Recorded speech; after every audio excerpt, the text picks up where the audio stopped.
Donc bienvenue pour ce cours sur la psychologie positive dans l'UE Psychologie du vieillissement. Qu'est-ce que la psychologie positive? Les deux objectifs principaux de la psychologie positive sont d'exploiter pleinement ses capacités et ses ressources, et de développer le bien-être des individus. On va aller voir un petit peu plus en précision la définition qui est donnée par Gabel et Haidt en 2005. Donc la psychologie positive peut se définir comme l'étude des conditions et des processus qui contribuent à l'épanouissement et au fonctionnement optimal des individus, des groupes et des institutions. Donc durant ce cours de psychologie positive, nous nous centrerons principalement sur le fonctionnement optimal des individus et des individus à l'intérieur d'un groupe et un petit peu moins sur le fonctionnement optimal des institutions. Donc pourquoi la psychologie positive? Historiquement, la psychologie a été ancrée dans un modèle médical curatif. Donc l'idée était finalement de soigner les maladies mentales et donc travailler par exemple sur la dépression, sur le burn-out au travail pour permettre aux individus de ne pas ressentir de maladies mentales. Cependant, les chercheurs récemment, vers la fin des années 90, se sont rendus compte, notamment par Martin Seligman, que la psychologie avait peut-être eu tendance à oublier deux éléments principaux qui font l'essence même de la psychologie. Premièrement, améliorer la vie des gens et deuxièmement, développer leurs talents. Si on regarde un peu plus précisément l'approche médicale et puis la psychologie positive, la santé positive, donc l'approche médicale s'appuie et se focalise sur la maladie, alors qu'en psychologie positive, on va se focaliser sur la santé. L'approche médicale se focalise sur les troubles. En psychologie positive, on va chercher à centrer l'attention sur finalement les compétences et les forces des individus. Le modèle médical cherche bien sûr à guérir les individus des maladies mentales ou des maladies physiques. Pour la santé et la psychologie positive, on va plutôt chercher à s'épanouir et donc chercher les processus qui vont permettre aux individus de s'épanouir.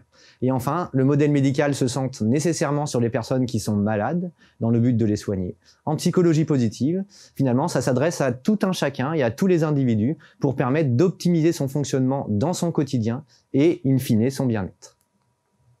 Donc la psychologie positive vise donc de permettre aux individus d'aller de 0 à plus 10 sur une échelle, quand la thérapie, et donc quand le modèle médical, vise finalement à supprimer les maladies, et donc à passer de moins 10 à 0.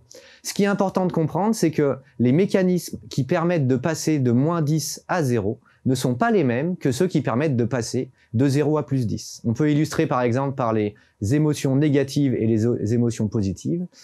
Les mécanismes et les processus qui vont permettre de ne pas ressentir de dépression, d'anxiété ou de dysfonctionnement ne seront pas les mêmes que ceux qui vont permettre de ressentir du bonheur, de la gratitude ou du fonctionnement optimal. Et il est donc essentiel pour les chercheurs, les praticiens, les intervenants, de bien comprendre les mécanismes qui font l'essence même de la psychologie positive pour comprendre finalement les processus qui permettent de s'épanouir et de fonctionner au mieux. Donc la psychologie positive, elle s'est largement développée à l'heure actuelle, et si vous allez dans un bon libraire, vous trouverez assez facilement finalement tout un pan de littérature avec des bouquins qui ont tendance à expliquer comment vous pouvez être le champion de votre propre vie, etc. Donc il y a de la vulgarisation, mais ça s'appuie sur un champ de recherche scientifique derrière. Quelles sont les caractéristiques de la psychologie positive? Premièrement, ce n'est pas dénier les problèmes. Autrement dit, en psychologie positive, on va plutôt chercher, par exemple par la méditation, à accepter avec bienveillance les problèmes qu'on peut rencontrer. Ce n'est pas la psychologie positive de la méthode Coué ou de l'autosuggestion. La méthode Coué, c'est se répéter à soi-même « je vais bien, tout va bien ». Ce n'est pas un processus qui va fonctionner. La psychologie positive, ce n'est pas chercher son bonheur au détriment de celui des autres. Donc on n'est pas sur une approche individualiste. Et enfin, la psychologie positive n'est pas une psychologie qu'on pourrait qualifier de populaire.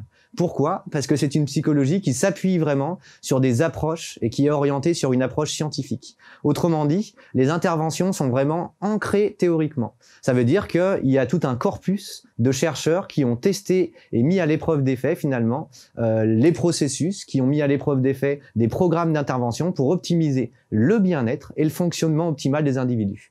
Et donc la psychologie positive, on est ancré dans la réalité, pour optimiser les ressources et puis vraiment être au service des autres dans finalement un processus qui va permettre de développer mon bien-être ainsi que de développer le bien-être des personnes autour de moi.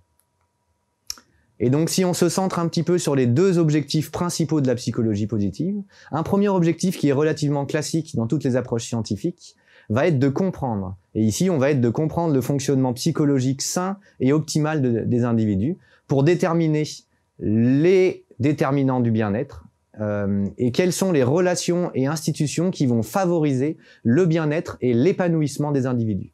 Et ce qui est vraiment caractéristique de la psychologie positive et qui permet d'expliquer un essor assez important au niveau scientifique, ça va être que le deuxième objectif est vraiment de développer le bien-être et l'épanouissement des individus. On va donc chercher à comprendre comment on peut développer des ressources, des compétences personnelles, par exemple les forces de caractère, la vertu.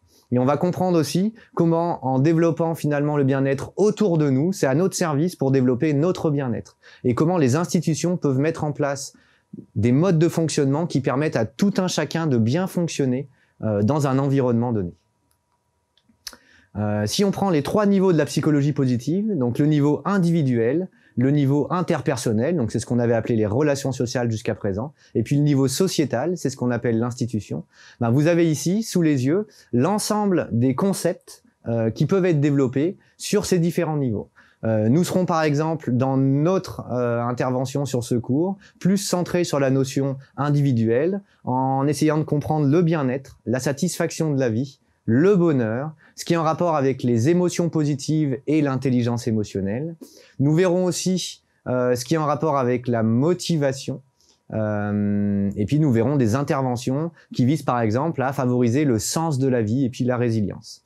Au niveau interpersonnel, on abordera effectivement également ce niveau d'une manière un petit peu moins approfondie, mais on verra que les relations positives avec autrui sont essentielles pour développer le bien-être, notamment en développant des compétences psychosociales, en développant une intelligence relationnelle qui permet de comprendre et d'interagir à bon escient avec autrui, et peut-être parfois d'atténuer un petit peu les conflits qu'on peut rencontrer dans la vie de tous les jours. Enfin, le niveau sociétal, même si on l'abordera pas en tant que tel dans la suite du cours, je vous présente quand même les postulats généraux. Donc l'intérêt du niveau sociétal, c'est de mettre en place un mode de fonctionnement qui permette à l'ensemble des individus de fonctionner d'une manière intelligible pour développer le bien-être de chacun des individus. Donc par exemple, en étant attentif à une justice restauratrice, une organisation positive ou en prévention et résolution des conflits.